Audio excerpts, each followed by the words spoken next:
네, 시작하도록 하겠습니다. 2부를 시작하도록 하겠습니다.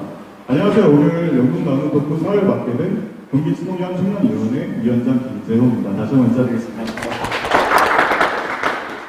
오늘 나눔 토크는 친환경 청년 모험의 현실과 고민, 그리고 앞으로의 청년위원회 방향을 함께 이야기하는 자리입니다. 발표와 토크를 통해 각자의 경험을 공유하고 서로에게 힌트를 얻는 시간이 되었으면 합니다. 그럼 먼저 정책 연구 발표를 통해 현재 상황을 살펴보겠습니다. 경기 지속가능운동연구소 이호희 팀장님을 모시고 발표를 듣겠습니다. 큰 박수를 받아주세요. 네. 네, 안녕하세요. 반갑습니다. 뭐 팀장님이라고 소개했어요? 우리 양영숙 팀장님 나오시겠습니다. 아까 소개를 안 하셨는데 이참에 이 행사를 준비하시고 네, 모든 것을 기획하신 우리 양영숙 팀장님 일어나 보세요.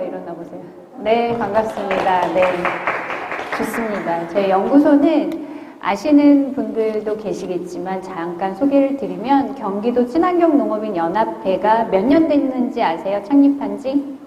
올해 몇 년 됐을까요? 네? 12년?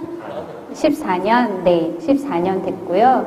10년 됐을 때 10주년 기념으로 연구소를 만들었습니다. 그래서 경기 지속 가능 농정연구소는 친환경 농업을 하시는 경기도의 농민분들이 만든 연구소입니다. 전국에 이런 연구소는 없습니다.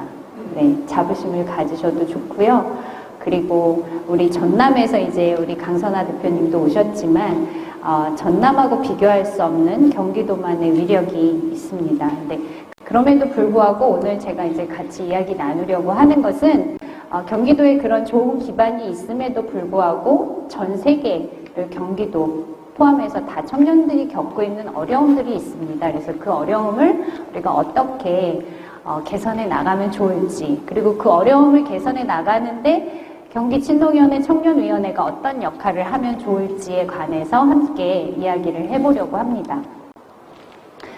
먼저 잘 보이세요? 네. 네. 지금 식량 주권, 우리나라 측면에서 봤을 때 전 세계적으로도 마찬가지인데요. 생산 기반이라고 할 수 있는 농지의 문제, 그리고 농업의 지속 가능성이 가장 중요한 키라고 할 수 있는 농민의 지속 가능성이 위협받고 있는 이런 상황입니다. 우리나라 같은 경우는 기본적으로 농지 같은 경우 150만 헥타르가 우리나라의 최소한의 식량 주권을 지킬 수 있는 경작 면적이라고 이렇게 이야기하고 있는데 150만 헥타르가 이제 무너졌고요. 그 다음에 오른쪽에 보시다시피 농가 인구도 지금 15년에서 24년 사이에 22%가 감소했습니다. 그래서 우리나라의 농업 지속 가능성이라는 측면에서 보면 빨간불이 들어온 지가 꽤 됐다. 그리고 그런 거에 굉장히 중요한 지점은 세대 교체가 어려움을 겪고 있는 것이 구조적으로 고착된 것이 우리나라 농업 현실이다. 이렇게 이야기할 수 있을 것 같습니다. 좀 더 구체적으로 살펴보면 전수조사입니다. 5년마다 한 번씩 하고 있는 농업 총조사 2020년 자료를 기본으로 봤을 때 60대 이상 전국의 농가 인구가 73.4%예요. 근데 그거에 비해서 경기도는 약간 젊어요. 그래서 고령화가 약간 덜 진행돼서 70% 정도인데 보시다시피 친환경의 측면에서 보면 전국적으로 고령화가 가속화되고 있다는 걸 알 수 있어요. 그래서 60대 이상이 15년에 59% 정도였는데 지금 24년에는 72%죠. 그러니까 고령화가 굉장히 많이 진행되고 있고 가속화되고 있는 것이 또 친환경 농업의 현실이라는 것을 알 수 있습니다. 대표적으로 이제 40세 미만의 그 인증 농가를 봤을 때 24년에 3.4%밖에 전국적으로 안 되고 있고 평균 연령은 62세에서 15년, 10년 사이에 65세로 이렇게 고령화가 급격히 친환경 안에서 진행되고 있는 현실이죠. 그리고 이제 경영주의 측면에서 봤을 때 40세 미만의 경영주 보면 전국적으로 저 앞에서 보시면 전국의 농가 중에서 이제 경영주가 40세 미만인 경우가 2000년에서 2020년 이제 20년 사이에 25%가 감소했어요. 그리고 40세 미만의 경영주 같은 경우는 9.4%였는데 1.4%로 이렇게 완전히 전국적인 상황 속에서는 40세 미만의 경영주가 몰락했다 이렇게 보실 수 있을 것 같아요. 그럼에도 불구하고 경기도는 상황이 그래도 40세 미만 경영주의 감소 폭이 전국적인 평균보다는 낮아요. 그러니까 조금 낮다 이렇게 볼 수 있을 수 있지만 그럼에도 불구하고 청년들의 경영주 구조는 여전히 붕괴돼서 굉장히 위기 상황에 있습니다. 그렇다면 이제 귀농인들은 어떤가? 40세 미만 귀농인만 봤을 때 15년에서 24년 봤을 때 경기도 귀농인의 감소는 전국 귀농인 감소율보다 더 높아요. 즉 경기도 진입하는 게 어렵다는 얘기인 거죠. 농지도 비싸고 농지도 또 작잖아요. 규모가 적죠. 그러니까 훨씬 어렵고요. 그리고 40세 미만은 특히 이제 어려운데 그나마 전국적인 귀농인 감소보다 40세 미만 감소는 전국 평균하고 비교해 봤을 때 더 높아요. 여기 계신 분들이 지금 귀농하신 분 계세요? 여기 귀농하셨고 또 두 분은 귀농 안 하셨고 귀농 여기 청년은 아니지만 사실 귀농인 비율이 되게 경기도 귀농하기 40세 미만 어렵다. 어려움을 뚫고 이렇게 이제 진출하신 분이 여기 함께하고 계신데요. 이 청년 같은 경우 계속 이렇게 육성해야 된다, 육성 사업을 해야 된다, 이제 이런 걸로 처음에 시작했지만 결국 지금은 청년을 육성하는 게 하나의 단순한 사업이 아니라 국가의 정책, 국정 과제로 해야 될 만큼 굉장히 중요한 위상을 갖고 있고 그만큼 우리나라 농업, 처음 말씀드렸듯이 위기를 겪고 있기 때문에 국정 과제로 그렇게 지금 68번, 69번이 이제 그런데 농업 세대 전환, 청년 농업 육성, 인재 발굴 이게 아주 굉장히 큰 중요한 과제입니다. 그리고 대통령이 직접 나서서 청년 만나서 농촌에 희망이 있다는 거 우리 보여주자. 그리고 특히 청년들이 규모화할 수 있도록 청년지구, 친환경에 유입하기 쉽게 청년지구도 만들겠다.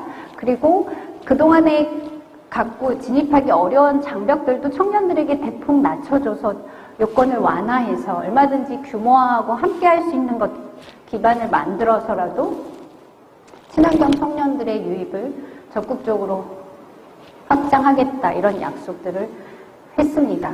근데 현실은 아직까지도 굉장히 청년들이 농사 짓기에는 장벽이 높습니다. 비록 이제 올해 1월 1일 날 농지임대 수탁 사업에서 수수료가 이제 제로가 됐죠. 알고 계시죠? 제로가 됐지만 여전히 청년들이 원하는 만큼 농지를 받을 수 없는 그런 상황이에요. 지금 신청한 것에 비해서 청년들이 69% 이제 농지를 받을 수 있는 공공임대 농지를 받고 있지만 면적으로 따지면 40%도 안 돼. 자기가 신청하고 농사 짓고 싶은 만큼 농지를 받을 수가 없는 그런 상황이라는 거죠. 다행히 이제 경기도 같은 경우 농어촌공사에서 공공농지 매입하는 현황을 봤을 때 전국적으로 농지 규모는 작지만 매입하는 그 비율로 봤을 때는 굉장히 상위권에 있어요. 그러니까 우리가 비록 농지 규모는 경기도가 다른 전남에 비해서 작을 수는 있지만 농어촌공사에서 매입하는 농지는 그렇게 작지 않습니다. 그러니까 여전히 희망을 갖고 가면 좋겠다. 이런 말씀 드리고요. 자, 이런 상황 속에서 그러면 전 세계의 유기농은 어떤가 봤을 때 작년하고 비교해 봤을 때 여전히 호주, 뉴질랜드, 오세아니아가 차지하는 유기농 면적은 절반을 넘습니다. 이거는 이제 초지를 포함하기 때문에 절대적으로 50% 이상을 차지할 수밖에 없는 그런 조건을 갖고 있고요. 나라별로 봤을 때는 호주가 1위, 인도가 2위, 아르헨티나가 3위 정도 되는데 전 세계 경작지의 한 2.1% 정도가 유기농지라고 이렇게 말하고 있는데 생산자로 보면 농지의 면적과 생산자 순위가 일치하지 않습니다. 보시다시피 농지는 호주, 뉴질랜드가 오세아니아주가 가장 53% 정도로 많지만 농민 숫자로 보면 아시아가 57%를 차지하고 있어요. 그리고 아프리카가 21%. 그러니까 아시아와 아프리카가 소농, 유기농 하시는 분들이 절대적으로 많으신 그런 상황이라는 것을 알 수가 있습니다. 480만 명이 이제 전 세계에서 유기농을 하고 있고요. 우리나라도 앞에서 말씀드린 것처럼 친환경 농업 2배 확대라는 국정과제 목표를 가지고 올해 더 열심히 이렇게 예산도 전년 대비해서 7.4% 증액을 했었고 어린이 건강과일이라든가 친환경 직불금 인상, 또 임산부 꾸러미 이런 것도 다시 복원시키고 열심히 하고 있습니다. 그래서 제가 이걸 또 소개하고 싶은 것은 오늘 특히 이제 용인신농연 우리 오호영 회장님이 오셨는데 청년들이 필요하다고 이야기하는 정책들은 어느 순간 계속 얘기하면 정책으로 이렇게 될 때가 있어요. 예를 들자면 우리 오호영 회장님이 처음에 제안하신 거예요. 행안부에서 주관하는 지자체 평가에 친환경 인증 점수를 넣어서 그것이 지자체가 열심히 해야 되는 평가의 동력이 되게 했으면 좋겠다는 제안을 최초로 해주셨어요. 그래서 그것이 진짜로 반영이 올해부터 돼요. 그래서 지금 85% 이상 달성하면 지자체 평가에 반영하겠다. 우리는 100%쯤 하면 좋겠는데 좀 미흡하긴 하지만 그럼에도 이렇게 정책에 반영된 이 평가 점수 되게 큰 거거든요. 그래서 이런 제안이 우리 청년위 안에서 계속 무궁무진하게 나왔으면 좋겠고 이것이 또 반영되는 통로가 청년위원회가 앞으로 됐으면 좋겠다는 그런 생각에서 이제 소개를 해드리고요. 그 다음에 이제 우리가 친환경이기 때문에 이 친환경 농업 일구성 계획이 굉장히 우리한테 밀접하게 관련 있는 정책입니다. 그래서 올해가 이제 6차 5개년 계획을 실행하는 이제 시작 연도인데요. 이 생산 기반 확충 측면에서 수요라든가 유통이나 다양한 측면이 있지만 특히 이제 청년 지구 앞에서 말씀드렸듯이 열심히 이제 친환경 청년들 유입 확대를 위해서 지구를 만들겠다. 그 다음에 농지은행에 청년들 우선적으로 참여하실 수 있게 하고 멘토링 네트워크도 구축해서 앞으로 청년들이 친환경에 유입되고 더 확대될 수 있도록 하겠다는 게 5개년 계획의 굉장히 중요한 핵심입니다. 경기도 같은 경우 이런 5개년 계획 속에서 꾸준하게 이렇게 성장해온 전국의 유일한 도라고 할 수 있습니다. 우리 전남에서 친환경 농업 열심히 하고 계시지만 경기도 따라올 수 없어요. 이유는 뭘까? 이제 여러분이 자부심을 가지셔도 좋은 이유를 이제 계속 말씀을 드릴 텐데 여기 보시다시피 2016년부터 25년까지 작년까지 이렇게 전국적인 추세를 봤을 때 보세요. 전국적인 추세는 1.4% 감소를 했습니다. 686농가가 이제 증가했는데 경기도 같은 경우는 지금 전년 대비해서 8.4%가 증가했어요. 그러니까 이 놀라운 사실인데요. 전국적으로 1.4%밖에 작년에 증가 안 했는데 우리는 1.4% 증가할 때 8.4% 8배 가까이 이제 증가를 한 거거든요. 이 경기도가 왜 이렇게 증가할 수 있을까? 이런 게 좀 궁금함을 좀 가지셔야 됩니다. 우리가 가진 어떤 정책적 힘이 있길래 전국이 1.4%밖에 증가하지 않을 때 우리는 8.4% 증가했을까? 그러니까 우리는 이미 너무 누리고 있어서 그게 우리에게 익숙하니까 우리가 가진 장점이나 좋은 점을 잘 인식하지 못할 수도 있어요, 사실은. 근데 이런 걸 보면 우리가 뭔가 경기도가 장점이 있구나. 이제 이런 거 알 수 있고요. 장기적으로 봤을 때도 25년 사이에 16년부터 전국적으로 인증농가가 20%나 감소했어요. 굉장히 많이 감소했거든요. 근데 경기도는 1.7%밖에 감소하지 않았어요. 이 감소 추이도 굉장히 이제 농가 측면에서도 그렇고 면적으로 봤을 때도 전국은 9.7% 감소할 때 경기도는 14.3%가 증가했어요. 그러니까 이거 굉장히 큰 변화잖아요. 대조적이잖아요. 표를 보시면 저렇게 이제 감소했고 여기는 이렇게 올라가는 추세잖아요.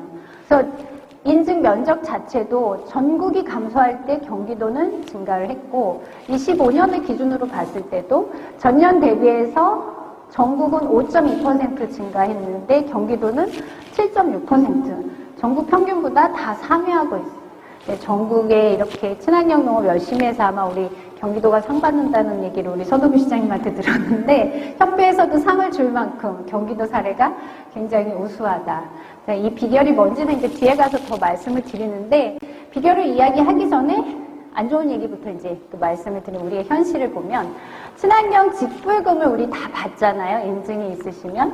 근데 직불금을 받는 면적으로 따져봤을 때 전국이 47%의 친환경 직불금 비율이라고 한다면 경기도는 21.6%밖에 못 받고 계세요. 직불금을 친환경 하면 다 받아야 되는데 왜 이렇게 못 받을까? 네, 이제 친환경 이제 진입하셨으니까 받으실 텐데, 그쵸?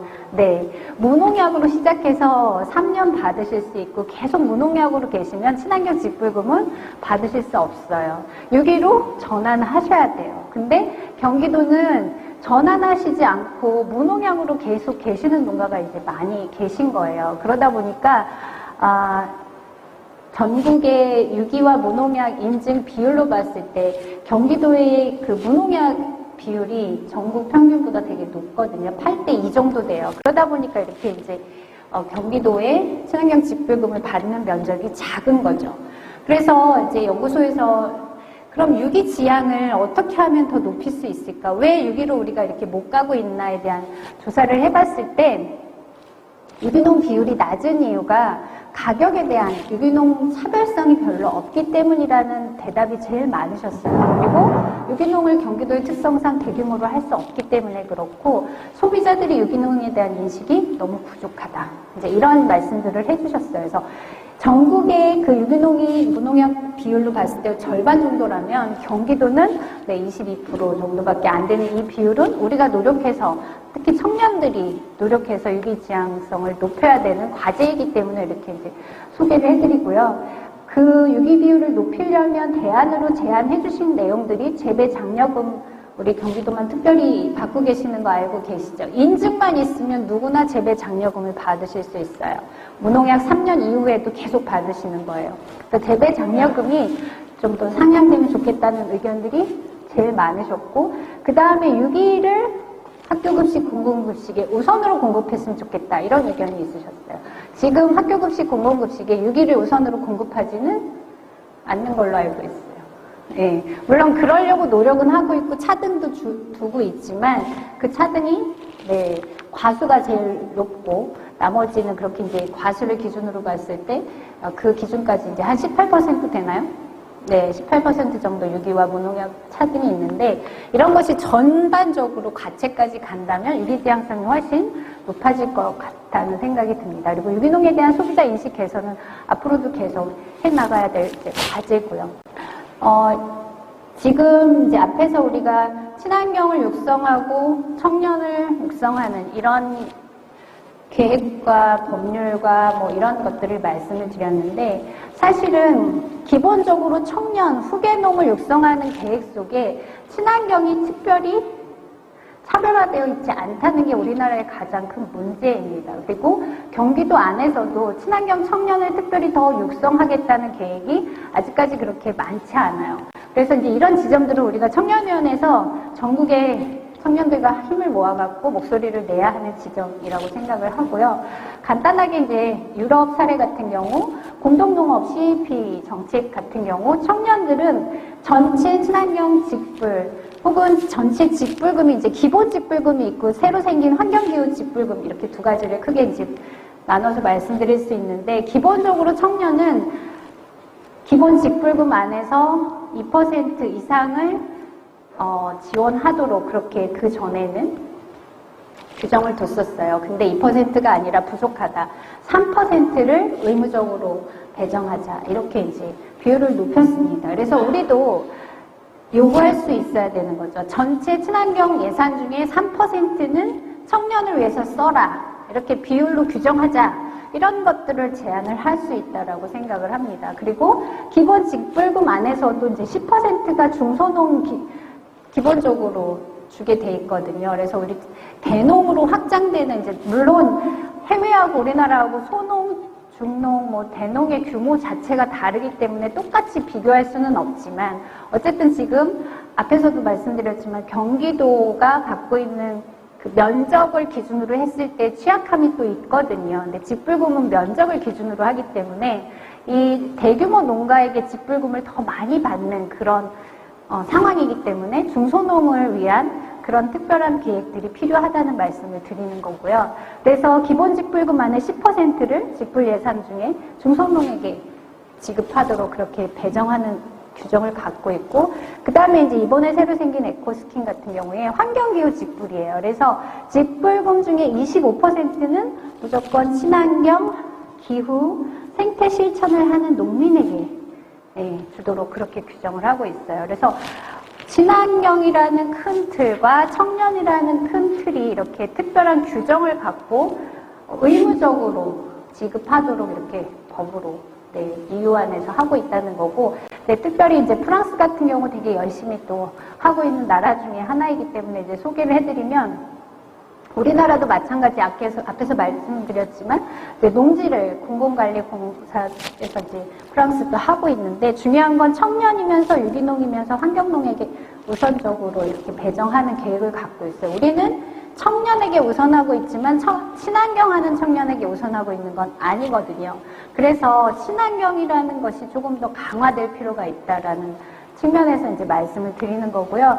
그리고 또 하나는 이제 도 단위, 우리나라로 치면 농업조정위원회 같은 데서 거버넌스를 할 때 농민, 지자체, 환경단체가 참여하게 돼 있어요. 그래서 우리는 이런 거에 청년들이 좀 더 많이 들어갈 수 있게 이런 해외 사례를 좀 가지고 청년들이 진입하는 거, 그리고 특히 유기농을 하는 청년들이 농지를 더 많이 받을 수 있는 그런 정책을 제안하셨으면 좋겠다는 생각에서 소개를 해드렸고요.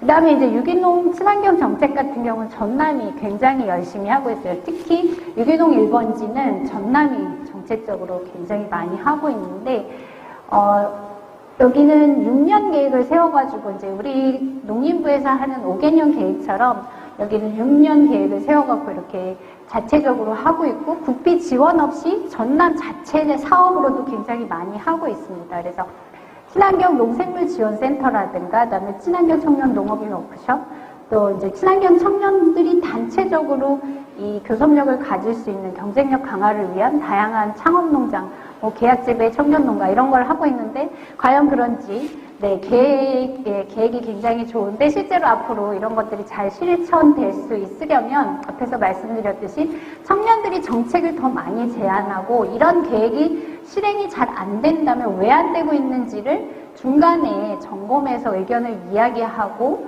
간담회 같은 걸 열어갖고 압박을 하고 이제 이런 식이 되지 않으면 사실 이거는 계획에 불과할 수 있다라는 그런 우려가 또 있기도 합니다.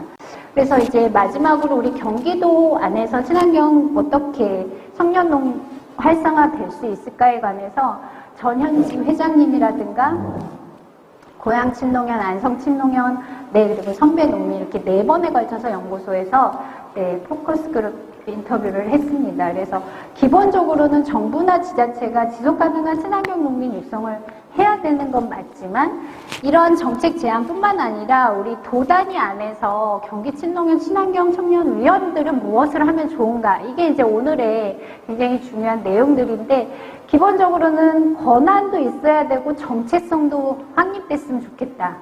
청년위원회가 이제 만들어진 지는 벌써 이제 4기 위원장님이 이렇게 오늘 취임을 하셨는데, 그동안을 활동들을 발판으로 청년위가 조금 더 정체성을 만들어내는 그런 것들이 이제 필요할 것 같고, 그리고 이제 지역 안에서 실질적으로 활동을 할 때 뭔가 청년들의 활동을 무상으로만 받으려고 하는 이런 분위기, 청년은 어디 가나 막 일만 시키고 너무 노력봉사를 많이 요구받는 현실이 너무 힘들다, 이제 이런 이야기들도 있기는 했었어요. 근데 이제 그런 분위기 자체는 어쨌든 기본적으로 청년 들이 하는 역할들이 지역 안에서 더 커졌으면 좋겠고 그것이 정당한 가치를 평가받았으면 좋겠다라는 이야기로 그렇게 이해하시면 좋을 것 같아요.